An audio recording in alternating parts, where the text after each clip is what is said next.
and the lateral part of the orbital surface of the frontal lobe. The ascending frontal supplies the anterior central gyrus. The ascending parietal is distributed to the posterior central gyrus and the lower part of the superior parietal lobule. The parietotemporal supplies the supramarginal and angular gyri. The parietotemporal supplies the supramarginal and angular gyri, and posterior parts of the superior and middle temporal gyri. The temporal branches, 2 or 3 in number, are distributed to the lateral surface of the temporal lobe. 10. The posterior communicating artery, arteria communicans posterior, runs backward from the internal carotid and anastomosis with the posterior cerebral, a branch of the basilar. It varies in size, being sometimes small and occasionally so large that the posterior cerebral may be considered as arising from the internal carotid rather than from the basilar.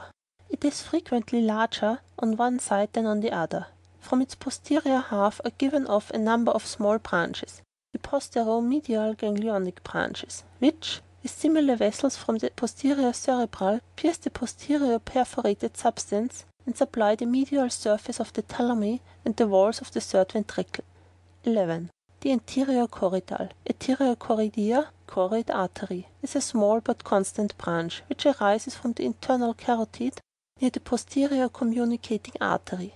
Passing backward and lateralward between the temporal lobe and the cerebral peduncle, it enters the inferior horn of the lateral ventricle through the choroidal fissure and ends in the choroid plexus. It is distributed to the hippocampus, fimbria, talar choroidea of the third ventricle and choroid plexus. End of section 15. Recording by Ellie.